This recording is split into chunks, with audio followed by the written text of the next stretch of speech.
Председатель Кабинета министров Улугбек Марипов в режиме видеоконференц-связи провел заседание Республиканского штаба по вопросам подготовки отрасли экономики и населения страны к осенне-зимнему периоду.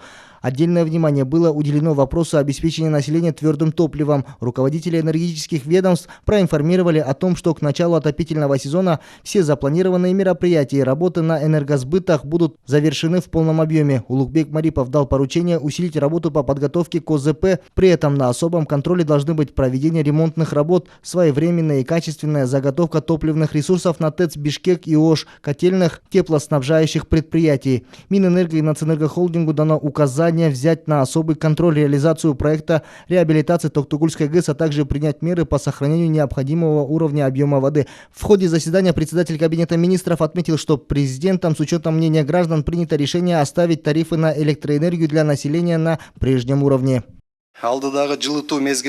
Особое внимание необходимо уделить социальным объектам, в том числе школам, детским садам, больницам, заранее проведя необходимый комплекс работ.